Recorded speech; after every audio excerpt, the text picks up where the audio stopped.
Hello friends, তোমরা সব কেমন আছো? আশা করছি তোমরা সবাই খুব ভালো আছো। আমিও ভালো আছি। এখন বা 3:30 বাজে। 1:30টার সময় নিচ থেকে সমস্ত কাজকর্ম সেরে আজকে ঠিকই করেছিলাম এই যে ছাদটাকে পরিষ্কার, পুরো ছাদের মধ্যে শ্যাওলা পুরো ভরে গেছে। আর এই যে সমস্ত আমের যে ইয়েগুলো আছে, মুকুলগুলো আছে, সমস্ত পড়ে পড়ে ক্যারেটের নিচে নিচে আটকে আটকে এই সমস্ত জায়গায় কী অবস্থা হয়ে গেছিলো। পুরো ছাদ ব্লিচিং দিয়ে পরিষ্কার করলাম করে। আর এই যে এইখানটাতে লাগিয়েছিলাম ডালিয়ার ওই কন্দগুলো, এই গাছটা আর ওই যে ওই ক্যারেট দুটো, এই যে এই ক্যারেট দুটো এখানে লাগালাম চন্দ্রমল্লিকার নতুন কাটিং করে। এমনি ছিল, তার মধ্যে আরও কিছু কাটিং করে এখানে লাগালাম। তারপরে যে এখানটাতে গামলাটা আছে সেখানে গাঁদা গাছগুলো সব তুলে দিলাম। আর এই যে এই কাঞ্চন ফুল গাছটা, উড়ি বাপরে, এটা একটা কালো প্লাস্টিকের মধ্যে ছিল, এইটাকে তুলতে গিয়ে আমি হাঁপিয়ে গেছি। শেকড় একদম পুরো 1 ফুটের ওপর বেড়ে গেছে। ওইটা কালকে কাটাই ছাটাই করবো। আজকে একটা ভাঙা বালতির মধ্যে বসিয়ে দিয়েছি। আর এই জায়গাগুলো সমস্ত বেডগুলো করে সমস্ত গাছের মধ্যে চুন দিয়ে দিয়েছি। আর এই দেখো আমার বাঁধাকপিটা কেমন হয়েছে। এই সমস্ত গাছগুলো যেগুলো পেছনে ছিল সেগুলো সামনে নিয়ে এসেছি। আর এই মাঝখানটা দিয়ে ফাঁকা করে দিয়েছি যাতে জলগুলো নোংরাগুলো আর আটকে না থাকে, সমস্ত তো বেরিয়ে যেতে পারে। দেখো এখান দিয়ে একটা রাস্তার মতন করেছি আর এখান দিয়ে একটা রাস্তার মতন করেছি। সমস্ত ব্লিচিং দিয়েছি। এই যে সাদা সাদা এগুলো দেখছো, এগুলো সব ব্লিচিং। কিন্তু ব্লিচিং দিলেও আরও 2-1বার দিতে হবে। আর এই দেখো না, আম গাছের কষ পড়ে আমার গামলা পুরো ড্রাম পুরো নষ্ট হয়ে গেছে, পুরো কালার চেঞ্জ হয়ে যাচ্ছে। কেমন দেখো, আঠা আঠা ছিটছিট ছিটছিট। অন্যের বাড়ি আম গাছ আমার সব ছাদে সর্বনাশ করে দিল। আমি এবারে গাছ কাটিয়ে দেবো, বলো আর গাছ কেটে দিন আপনারা, না হলে আমার ছাদ নষ্ট হচ্ছে। আর পুরো ছাদে পা দেওয়া যাচ্ছে না, যেখানেই পা দিচ্ছি পুরো আঠার মতো আটকে আছে। পা তুলতে গেলে মানে এই যে এইগুলো উঠে আসছে, ড্যাম প্রুফগুলো উঠে আসছে, এমনভাবে আটকে আছে। এটা দেখো, এই সমস্ত জায়গাগুলো সব ঠিক করলাম এই সকালে ঘুমতে উঠে দিয়ে। কালকে তো রাত্রিবেলা 10:30টার পর থেকেই প্রচণ্ড ঝড় বৃষ্টি হয়েছে। আর এই নাকচাপা গাছটা তো পুরো হেলে পড়ে গেছিলো। আমার ভাগ্য ভালো যে আমার গাছগুলো কিছু বাইরে পড়ে যায়নি।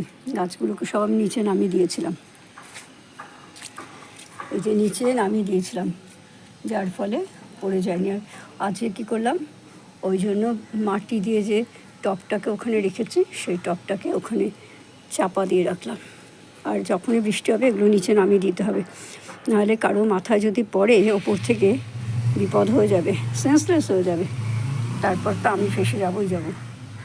এরকম আমার লেবু গাছটা কত বড় হয়েছে। সমস্ত গাছের জায়গাগুলো চেঞ্জ করে দিয়েছে। এরকম সমস্ত গাছের জায়গাগুলো চেঞ্জ করছি। লঙ্কা গাছে বেশি রোদের দরকার হয় বলে এই যে এইগুলো হলো বেলেডাঙার লঙ্কা চারা কিনে নিয়ে এসছিলাম নার্সারি থেকে, শ্যাওড়াফুলি থেকে। এগুলো সমস্ত সামনে দিয়ে দিলাম।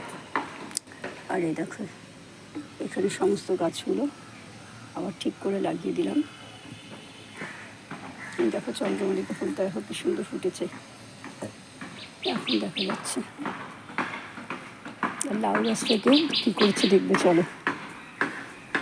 এই যে বেগুন গাছের সমস্ত গাছগুলো যেগুলো সব শুকিয়ে গেছে না রোদ্রে, সেই গাছগুলোকে তুলে ফেলে দেয়নি, সেই গাছগুলোকে রেখে দিয়েছিলাম। সেই গাছগুলো লোহার তার দিয়ে পেঁচিয়ে লাউ গাছের সাথে লাগিয়ে দিলাম, ওইটা দিয়ে উঠবে।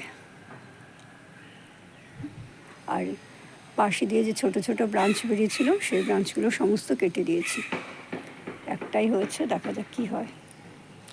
আর এইখানে দেখো সমস্ত গাছের সাথে সাথে সব পুত্তলিকা গাছগুলো সমস্ত গাছের মধ্যে ফাঁকায় ফাঁকে দিয়ে দিয়েছি। যখন ফুল হবে না সুন্দর লাগবে না দেখতে। দেখো যা ছিল সমস্ত যেখানে ফাঁক ফোকর পেয়েছি সেখানেই লাগিয়ে দিয়েছি।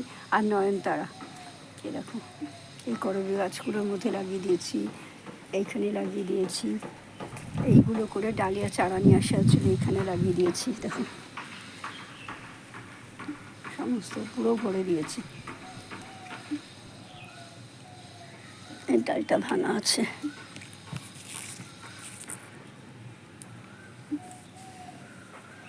আর গাছগুলো হয়েছে দেখেছো কি সুন্দর ঝাঁকড়া ঝাঁকড়া দেখার মতন। আর এই যে এইটা হচ্ছে কলমি শাক।